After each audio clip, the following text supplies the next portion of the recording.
عمرك حسيت إن حياتك واقفة؟ يعني الأيام بتعدي بس مفيش حاجة خالص بتتغير، كل حاجة ثابتة، نفس الروتين، نفس المكان، نفس الشخص.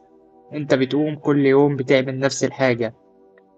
الحقيقة إن المشكلة مش في الحظ ولا المشكلة في حاجة غير فيك. المشكلة في حاجة إحنا كلنا بنعملها من غير ما ناخد بالنا أصلا.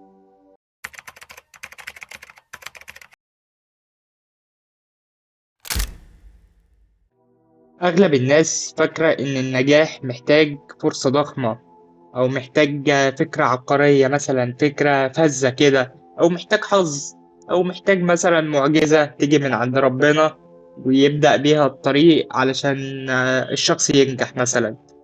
بس الحقيقة مختلفة خالص.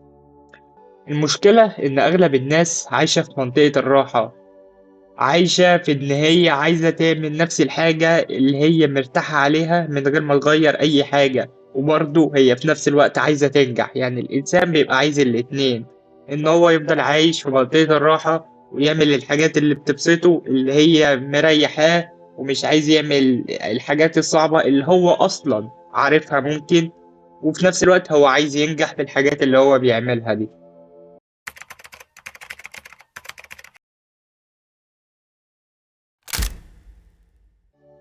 منطقة الراحة هي المكان اللي انت متعود عليه، ان انت بتعمل نفس العادات، بتعمل نفس الحاجة اللي انت كل يوم بتصحى تعملها، بتعمل نفس التفكير، بتعيد نفس اليوم اللي بيتكرر كل يوم واللي هو اللي انت اصلا مرتاح عليه.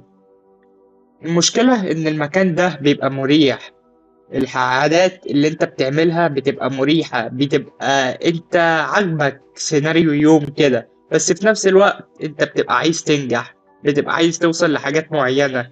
بس الحاجات دي عمرك ما هتعرف توصل لها بنفس العادات وبنفس السيناريو اللي انت عايش بيه.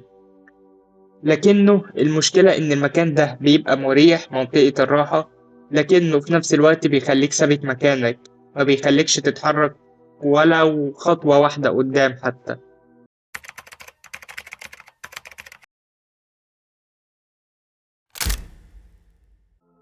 مثال هيوضح لك الفكرة أكتر. تخيل إنك في الجيم وكنت بتروح كل يوم بتشيل نفس الوزن لأيا كان عضلة معينة، وفضلت شهر كامل تفضل تروح نفس اليوم تشيل نفس الوزن. هل أنت هتتطور؟ مستحيل. هل عضلاتك هتكبر؟ مستحيل. هل هتحس بأي فرق في جسمك؟ برضه مستحيل. نفس الوزن بالظبط هيخليك ثابت مكانك، عمر جسمك ما هيتغير. طب ليه؟ لأن التغيير بيحصل لما تزود وزن. طب في الحياة لما تزود التحدي.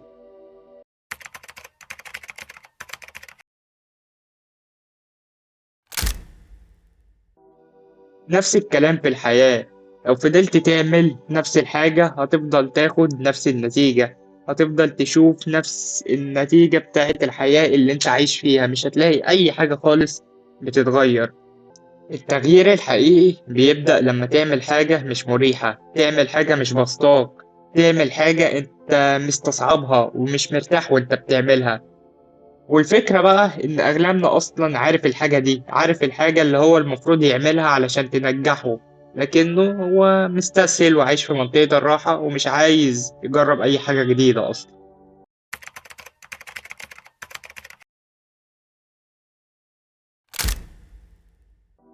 طب لو عايز أنجح في حياتي وعايز حياتي تتغير، إيه اللي أنا ممكن أعمله؟ لازم تبدأ حاجة مختلفة، لازم تغير عاداتك من الآخر.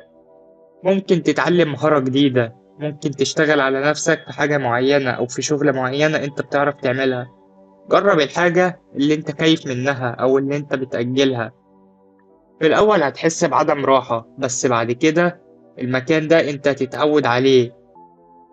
في الاول هتحس ان انت مش مرتاح، لكن ده بالظبط اللي بيبدأ فيه التغيير.